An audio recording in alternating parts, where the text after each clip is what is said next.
Welcome back to another episode of the FPL Sheeple podcast. We are back in the space of 2 days, as a quick turnaround means that there are very few things we have to talk about. One of which is the emergence of another must have player in FPL, Diogo Jota.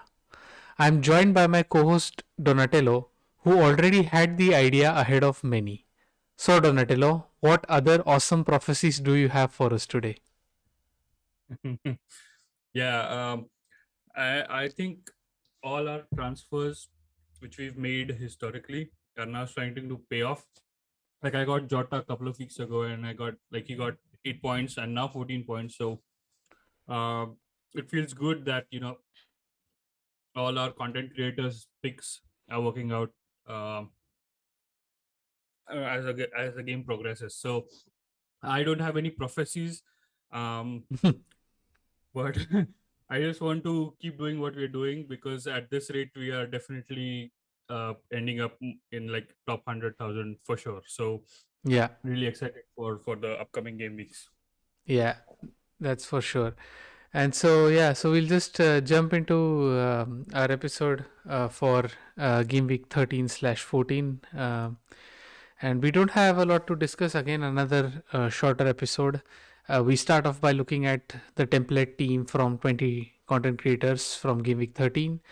And there is not much except for one glaring change, that is the appearance of Diogo Jota. And so 15 Mhm. out of the 20 content creators now have Diogo Jota, and obviously you did as well. Whereas I did not have him, and so I have to own him this week. So one of my moves was like pretty set for this game I week. think it's time for the fraudulent Embumo to get out and That's true. That's true. Your reverse rant didn't work at all. So I think well Mboemo, it worked on Tony, so good for us, yeah, but yeah, Embumo is I think is a lost cause. yeah. And it's surprising that people are still deciding to hold their patience with Mikhail Antonio. Hmm. He's blanked like 3 or 4 game weeks in a row. I know Yeah. his fixtures improve, in a couple of game weeks, but I, w- I think, yeah, people might now go away from him and invest the money elsewhere. And yeah, that's what we'll see maybe for game Yeah, week 14. I think it's time to get some cash by getting a cheap striker up front, and then when we eventually try to get in the big hitters in Lukaku, Ronaldo, or Kane, Mhm. that's how I see that transition to them. So yeah, about time we hear one of our content creators asking us to get him out of our teams. Yeah. So then let's move on to our own game weeks for game week. I mean, our own scores for game week 13, starting with Mhm. my team. So I ended up getting 60 points, which is not at all a bad score, despite Mhm. not owning Diogo Jota. And I have to thank, yeah, as you said, Ivan Tony and Jamie Vardy, Yeah. most of all, because he looked in amazing form. He could have scored more goals than just two. Yeah. So yeah, is really amazing. I mean, the patience has paid off, as you said. Of all the picks that we made since the past 2-3 weeks are now probably showing us or sort of reaping dividend. So yeah, Yeah. finally Vardy scores huge, and that's why I got 60 points, and my game week Mhm. rank was just below a million, Yeah. which is almost always means that there's a green arrow. And so Yeah. I went from 160k to 130k, you can say. So Mhm. so that was again a great green arrow, and we are inching closer towards the Mhm. 100k mark. Yeah. Apart from that, nothing else in my team, just Salah getting his return as usual, and Trent getting his return as usual as well, and everyone else pretty much blanked. So yeah, every average for 6 out of the 11 players, and yeah, the rest did most of the job. Yeah. Yeah. So then, yeah, then coming to your team. I got 63 points. again, as you said, happy with the total haul for the game week. I got a good, like a green arrow overall rank increased from 270k to 199k. So almost there, touching distance of 100k.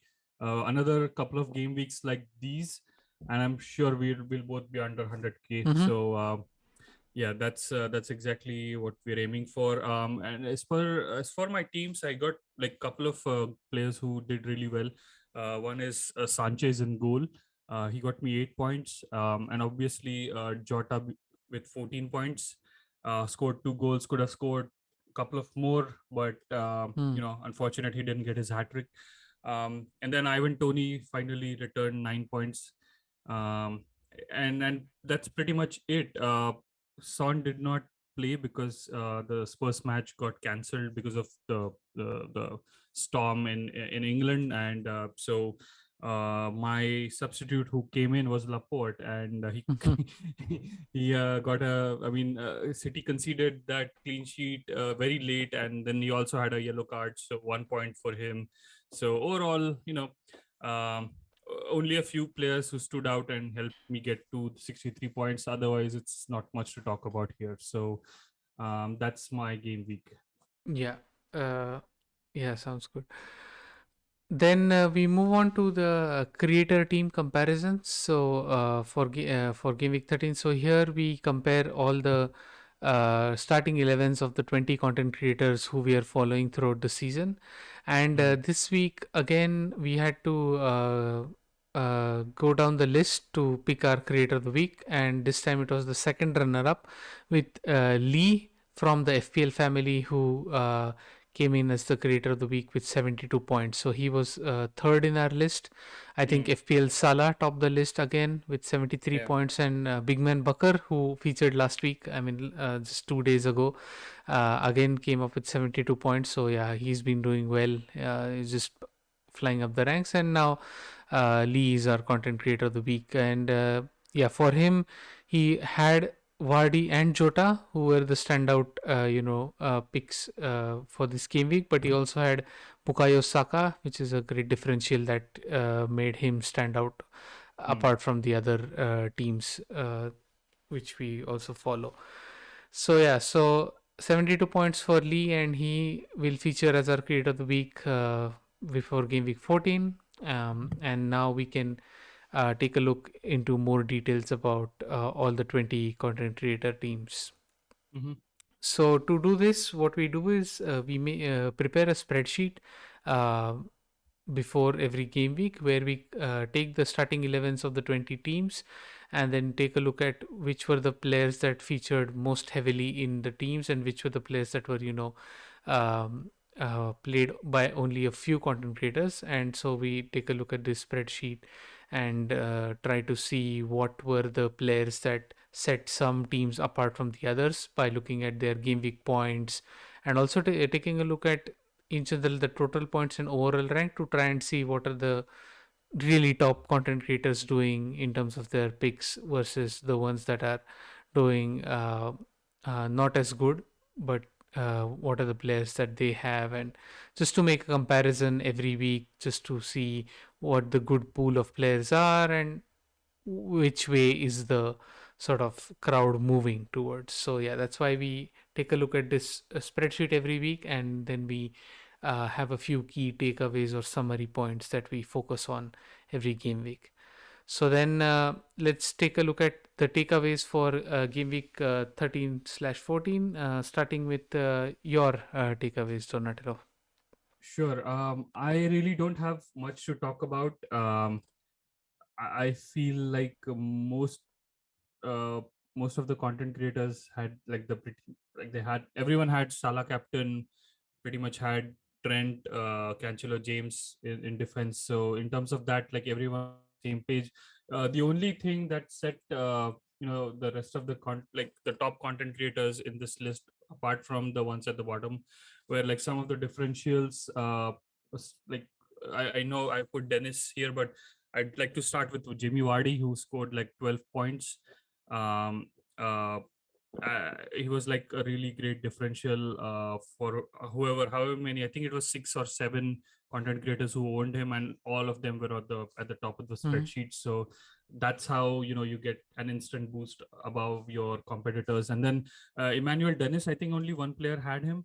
One content creator had him. He had a 10 pointer, back to back 10 pointers for Dennis, 14 last game week and 10 now. So he's really showing his worth. He's like only 5 point something million worth. So definitely like a good player to have. And then finally Bukayo Saka, but this guy scored the first goal against Newcastle.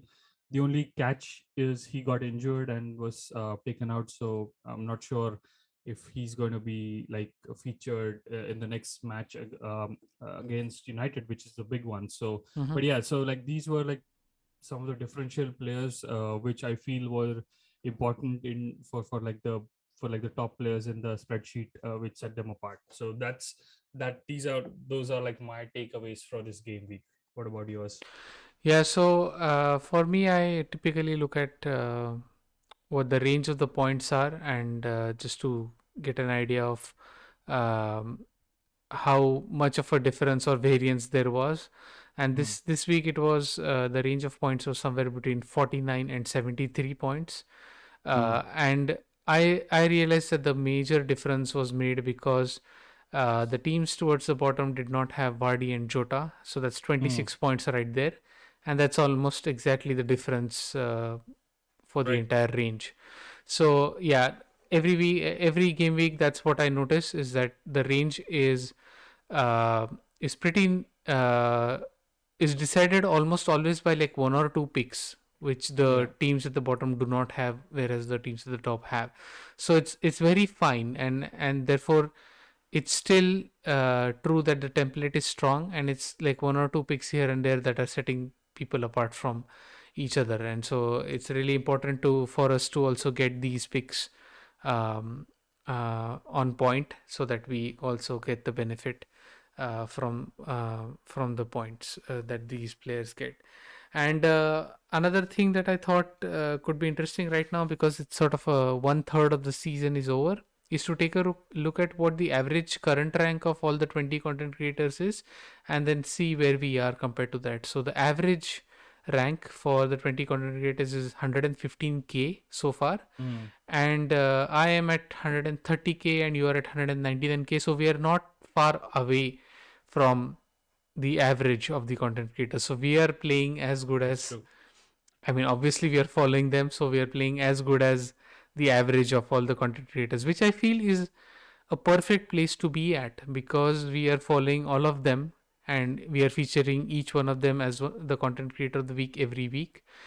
That means that we are going to get the picks and the ranks that should be, in theory, the average of what they have as well. So I found that pretty interesting, and we'll see at the at some point again in the season, after maybe 13 more game weeks, where we are compared to this average.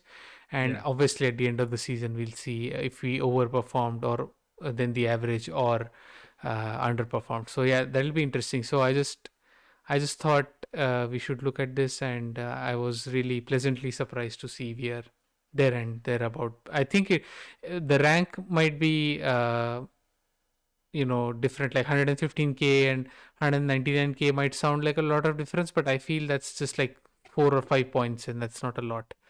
uh Yeah, that's a great point. And I think also to add to it, like we started off with a completely template team, but at least my team has now deviated to somewhat template, and not fully template, but I'm still like gaining like in ranks every week.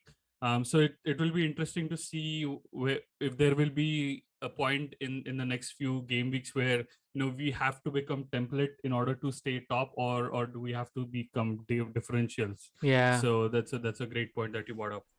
yeah. So yeah, it'll be interesting to see how our playing style changes and what we can do Hmm. uh for about this. So yeah, so these were our key takeaways from the comparative spreadsheet that we have every week. Now let's move on to the creator of the week, and I'll introduce him a little bit. So Lee Bonfield is one half of the FPL family, and they have their own YouTube channel, and they also feature heavily on the official FPL show or the official FPL podcast. And Lee's current rank is 250k. Thanks to his great game week 13, his rank has risen, and now he's in the 250k bracket. He's already Mm. played the game for 14 seasons, so he started playing probably right at the beginning when FPL started. And in the 14 seasons he's played so far, his best rank has been 1732 in 2008 and 9. This is these That's the season. I think Ronaldo was firing on all cylinders way back when. But yeah, so that was his best rank. And then in the 14 seasons he's played, he reached the top 10k 4 times, the top Mm. 50k on 2 other occasions, and the top 100k on 7 other occasions. So that's like 13 out of his 14 seasons have been in the top 100k. So Yeah. that's a real consistent performance, and he's pretty. I would say he's generally very uh, uh, patient with his picks. It doesn't take a lot of hits. I think we saw at the beginning of the season Mm. when we did the season preview podcast. He was one of the creators who got the least number of hits throughout the season. So yeah, he plays really patiently and seems to work. He's gotten really great ranks consistently in his entire career. So yeah, so that's Lee Bonfield, creator of the week for Game Week 14, and yeah, I think Donatello will discuss Lee's transfers, picks, and suggestions that he made um, in their video. Yeah. Oh, throughout the throughout the their podcast, they were discussing each match and takeaways from that match. So here are some of the takeaways that I felt which were worthy of pointing out. So starting with Villa picks. So the question was whether with like the great run in form for Villa, is it worth investing some of their picks in your team? But Lee feels that their fixtures are going to get difficult in the next couple of game weeks or like 3 to 4 game weeks. So it's a no go for him. So he has suggested not to take any Villa fix as of now. Wait till the fixtures turn and a few easier fixtures on the run. So that's when you can definitely or wait and watch, maybe if they really pick up on their manager bounce and win the next difficult ones, then it's worth looking at. So that's one to go for. And then question about Jamie Vardy. I think Lee owns Jamie Vardy, and then his suggestion was keep him. There's a lot of discussion going on about Vardy's fitness because he's like 36, I think. And the question is whether he'll feature in all the all the matches with like the fixture congestion coming up, a lot of matches in a short space of time. So the question is whether he'll feature all the matches or not, and whether it's worth selling him. But Lee feels hold on to him, as he's doing really great, and is really, I mean, he's a really great parallel option to the premium ones. So that's his suggestions or thoughts on Jamie Vardy. Uh, Lee was very keen on Lukaku. So he was like he wanted to get Lukaku in his team because Chelsea's run in fixtures is pretty nice. So it I feel like he's very keen on getting him, but I'm not sure if he plans to get him sometime later in his team or might get him in the team this week. I don't know, but he was really keen on Lukaku, so that name stood out for me. And then a few shout outs for the players. Dennis and King from Watford, both of them on a good run of form. But again, I mean, he said like they are like really cheap, great options. But again, this is what I saw. The next three fixtures for Watford are like really tough ones. So you have to think out before you invest in them. Maybe they are just like a stepping stone to get like better players, but they might not even be in your starting 11. So those are like the two players he shouted out. Jota, obviously, like hot in form.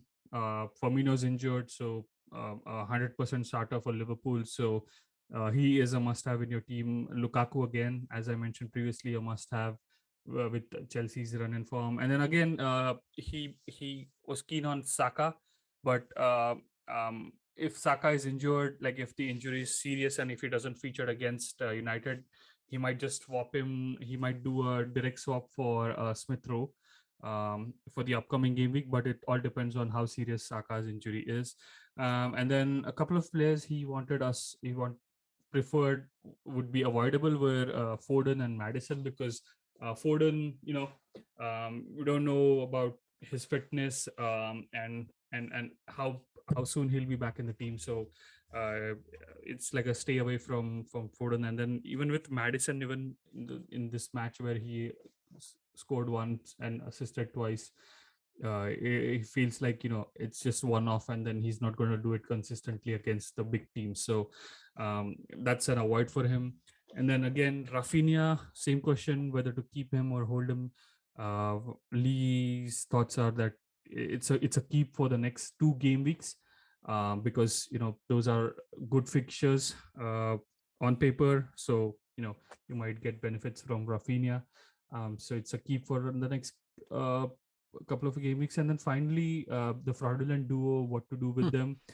Uh, so Lee was keen on keeping Tony against Spurs, Hmm. but he was really unsure about Mbumo because the man just keeps disappointing day in and day out. So Yeah. um, yeah, so yeah, so it's a keep for Tony, and do what you want with Ambumo. If you want to keep him, it's Spurs because they're not really in great form. I mean, Brentford might one up them. You never know. So yeah, that's those are his thoughts on Tony and Mbumo, and that's those are his entire picks or Mhm. suggestions, or different thoughts on different players. So that was all that he discussed. I may have missed a few, but these were something. These were the key takeaways for me. So Mhm. let's move on to the changes then. Yeah. So yeah, we start off with your team.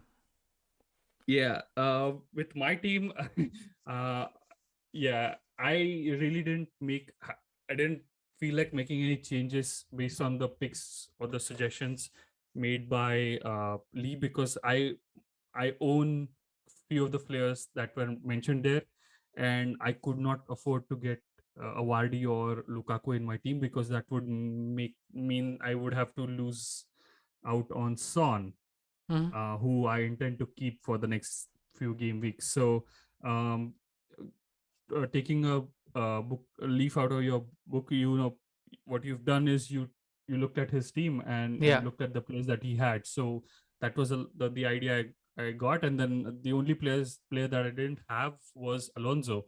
And I did a straight swap for Laporte to Alonso, because Laporte has been bad luck ever since he's been in my Mhm. team, except the 5 points that he gave me last game week. So and he's been suspended till December 4th, so he's not going to feature. So might as well take him out. So the straight swap between for Laporte to Alonso, and then Salah captains on vice captain, going with a 4-4-2 this week. Keeping Smithrow on the bench with a heavy heart. I don't know. I might swap him in for someone else, but right now it stays like this. Um, so yeah, that's my team for the next game week. Yeah. Yeah. Cool. Looks good. Yeah, I like the structure. Yeah, it's fine. I think Smith Rowe on the bench. I mean, your starting 11 is strong enough that I can see why Smith Rowe is on the bench. So yeah, Right. all good. Coming to my team, yeah, as you mentioned, what I did was, you know, apart from looking at what Lee has suggested, in order to accommodate the changes and to make the team better, I had, I was meaning to get rid of Ruben Diaz. Maybe I should have done it in the last game week, but I just wanted, I thought that City would still get the clean sheet, which they almost did. But now it was time to, move on DS because he has not really gained too many points for me, and then swap to Alonso, who looks like, to be in a good position. And if Watford, against Leicester, they conceded so many goals and so many chances, there's a high chance that Alonso against Watford could do really well. So that's why I changed Diaz to Alonso.